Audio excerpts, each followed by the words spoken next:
கண்ணியத்திற்கும் மிகுந்த மரியாதைக்கும் உரித்தான அல்லாஹுவின் நல்லடியார்களே, நபிகள் நாயகம் ஸல்லல்லாஹு அலைஹி வஸல்லம் அவர்கள் ஒரு அழகான ஒரு உபதேசத்தை இந்த உம்மத்து சமுதாயத்திற்கு இந்த ஹதீஸின் வழியாக சொல்லித் தருகின்றார்கள். இந்த ஹதீஸினுடைய அறிவிப்பாளர் அனஸ் இப்னு மாலிக் ரலியல்லாஹு தஆலா அன்ஹு அவர்கள். இந்த ஹதீஸ் புகாரி ஷரீஃபிலே 6952வது ஹதீஸாக பதிவாகி இருக்கிறது. நபிகள் நாயகம் ஸல்லல்லாஹு அலைஹி வஸல்லம் அவர்கள் சொன்னார்கள், உன்சுர் அஹாக்க வாலிமன் அவ் மதுலூமன். உன்னுடைய சகோதரன் அநியாயம் செய்யக்கூடியவனாக இருந்தாலும் சரி, அநியாயம் செய்யப்பட்டவனாக இருந்தாலும் சரி, அவனுக்கு நீ உதவி செய்து கொள் என்று சொன்னார்கள். ஃபகால ரஜுலுன்,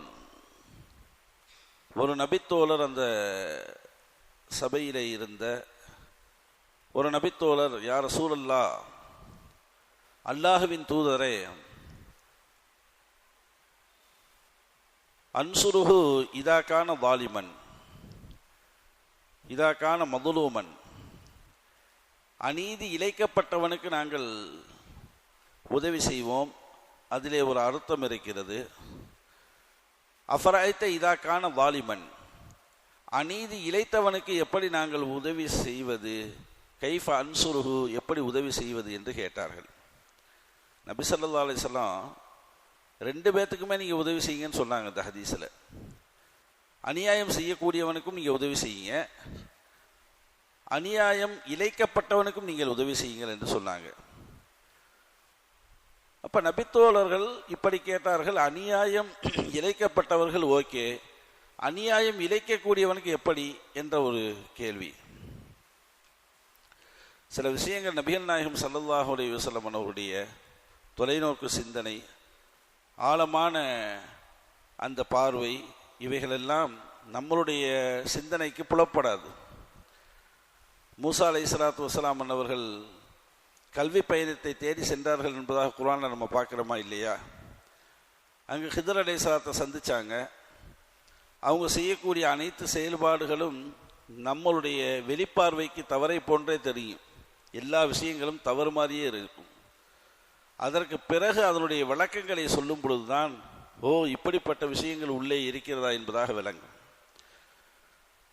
அதுபோன்றுதான் நபித்தோழர்கள் கேட்டார்கள், எப்படி நாங்கள் உதவி செய்வது என்பதாக. நபிகள் நாயகம் ஸல்லல்லாஹு அலைஹி வஸல்லம் அன்னவர்கள் அழகாக சொன்னார்கள், அநியாயம் செய்யக்கூடியவனுக்கு நீங்கள் எப்படி உதவி செய்வதென்றால், தஹ்ஜுஸுஹு அல்லது தம்னஉஹு மினத்துல்மி, அவன் செய்யக்கூடிய அநியாயத்தை நீங்கள் தடுப்பது என்று சொன்னார்கள். எந்த ரூபத்திலெல்லாம் அவன் அநியாயம் செய்கின்றானோ அந்த அநியாயங்களை தடுப்பது அவனுக்கு செய்யக்கூடிய உதவி என்று சொன்னார்கள். உதவி என்று அழகான ஒரு செய்தியை சொன்னார்கள். பொதுவாகவே கண்ணியமிக்க பெருமக்களே, இஸ்லாமிய மார்க்கம் என்பது பிறர் நலம் நாடுதல், அதில் ரொம்ப கவனத்தோடு இருக்க சொல்கிறது நம் மார்க்கம். பிறருக்கு எந்த அடிப்படையிலேயும் நாம் சொல்லாலும் செயலாலும் சிந்தனையாலும் தீங்கு இழைத்து விடக்கூடாது. அதே நேரத்தில் இஸ்லாத்தினுடைய பார்வையெல்லாம் வித்தியாசமானது, விசித்திரமானது. ஒரு ஹதீஸில் நபிகள் நாயகம் ஸல்லல்லாஹு அலைஹி வஸல்லம் அவங்க இப்படி சொல்லுவாங்க, பாவம் செய்யக்கூடியவனை நீங்கள் பார்த்தால் அந்த பாவம் செய்யக்கூடியவனை நீங்கள் வெறுக்காதீர்கள், அவனிடத்தில் இருக்கக்கூடிய அந்த பாவத்தை நீங்கள் வெறுங்கள் என்று சொன்னார்கள். எவ்வளோ அழகான ஒரு விஷயம் பார்த்தீங்களா? ஒரு பாவம் செய்கிறவனை நம்ம பார்க்குறோம் அப்படின்னா, ஒரு மது குடிப்பவன் வச்சுக்கிறோம் உதாரணத்துக்கு, அவனிடத்தில் இருக்கக்கூடிய அந்த மது பழக்கத்தை நாம் வெறுக்க வேண்டுமே தவிர மது குடிப்பவனை வெறுக்காதே அப்படின்னு சொன்னாங்க. ஏன்னா அல்லாஹ் தஆலா எப்போ வேண்டுமானாலும் அவனை மாற்றலாம், எப்போ வேண்டுமானாலும் அவனை மாற்றலாம். நம்மை விட இறையச்சத்திலே உச்சிக்கு செல்லக்கூடியவனாக அவன் ஆகலாம். அது அல்லாஹுவினுடைய கையிலே இருக்கிறது. ஹிதாயத் என்பது அல்லாஹுவினுடைய கையிலே இருக்கிறது. இன்னொரு ஹதீஸை நம்ம பார்க்கிறோம், சஹாபாக்களுக்கு மத்தியில் அமர்ந்திருக்கக்கூடிய நபிகள் நாயகம் ஸல்லல்லாஹு அலைஹி வஸல்லம் யூத ஜனாசா செல்லும் பொழுது எழுந்து நின்றார்கள். சஹாபாக்கள் ஆச்சரியமாக கேட்டார்கள், அவர் முஸ்லீம் அல்ல என்று சொன்னார்கள். நபி ஸல்லல்லாஹு அலைஹி வஸல்லம் அது ஒரு உயிர் இல்லையா என்று கேட்டார்கள். அது ஒரு உயிர், அந்த உயிருக்கு நாம் மரியாதையும் கண்ணியமும் நாம் செய்ய வேண்டும். அவரிடத்துல இஸ்லாம் இருக்கோ இல்லையோ, தீன் இருக்கோ இல்லையோ, அவர் எந்த மார்க்கமோ மதமோ எப்படியோ இருந்துட்டு போகட்டும், அவர் ஒரு உயிர் தானே, அல்லாஹ் படைத்த உயிர் தானே, அந்த உயிரை அல்லாஹ் எடுத்து விட்டானே என்ற அடிப்படையில் மரியாதை செய்யுங்கள் என்று சொன்னார்கள். இப்படி பலவிதமான விஷயங்களை ஹதீஸின் வழியாக நாம் பார்க்கின்ற பொழுது பிறர் நலம் நாடுதல் என்பதில் ரொம்ப கவனமாக இருந்திருக்கிறது நம் மார்க்கம் என்பதை நம்மால் பார்க்க முடிகிறது. நபிகள் நாயகம் ஸல்லல்லாஹு அலைஹி வஸல்லம் சொன்னாங்க, ஒரு தவறு நடக்குது உங்களுக்கு முன்னாடி அப்படின்னா, முடிந்தால் சக்தி இருந்தால் அதை உங்களுடைய கரத்தால் அதை நீங்கள் தடுங்கள் என்று சொன்னார்கள். நம்ம கரத்தால் நம்ம தடுக்கணும், செய்யாதீங்க கொள்ளாதீங்க அப்படின்னு. அப்படி முடியவில்லை என்றால் நீங்கள் உங்களுடைய சொல்லால் தடுங்கள் என்று சொன்னார்கள். கரத்தால் சக்தி பெற முடியவில்லை, நம்ம சொல்லி அதை திருத்தணும். அதுவும் முடியலை, ரெண்டுக்குமே அவர் இணங்க மாட்டார், ரெண்டையுமே செஞ்சால் நம்மளை அடித்து போட்டுருவார் அப்படிங்கிற ஒரு எண்ணம் வந்தால், இல்லை நமக்கு பாதிப்பு வரும் என்ற ஒரு உணர்வு இருந்தால், முடிந்த அளவிற்கு நீங்கள் மனதால் அதை நீங்கள் வெறுத்து விட்டு செல்லுங்கள் என்று சொன்னார்கள். 3 ஆப்ஷன், 1 கரம், 2 சொல்லு, 3வது மனது. அந்த மனதால் நீங்கள் வெறுத்து செல்லுங்கள். இப்படிப்பட்ட பாவம் நடக்குது, அல்லாஹ் இப்படிப்பட்ட பாவத்திலிருந்து சமூகத்தை சமுதாயத்தை இவரையும் நம்மையும் அல்லாஹ் பாதுகாக்கணும், இவருக்கு அல்லாஹ் ஹிதாயத்தை கொடுக்கணும் என்பதை போன்று மனதால் நீங்கள் நினைத்து விட்டு செல்லுங்கள் என்று சொன்னார்கள். அந்த அடிப்படையில் தான் நபிகள் நாயகம் ஸல்லல்லாஹு அலைஹி வஸல்லம் இந்த ஹதீஸில் அழகான உபதேசம் செய்கின்றார்கள். அநீதி இழைக்கப்பட்டவனுக்கு பொதுவாகவே உதவிகள் என்பது கிடைத்துவிடும். அது நம் செய்யக்கூடிய உதவியை விட அல்லாஹ்வினுடைய உதவி அவனுக்கு எப்பொழுதுமே திறந்திருக்கு. ரசூலுல்லாஹி ஸல்லல்லாஹு அலைஹி வஸல்லம் சொன்னாங்க, அநீதி இழைக்கப்பட்டவன் கரம் ஏந்தி விட்டால் அவனுக்கும் அல்லாஹுக்கும் மத்தியிலே திரை இல்லை என்று சொன்னார்கள்.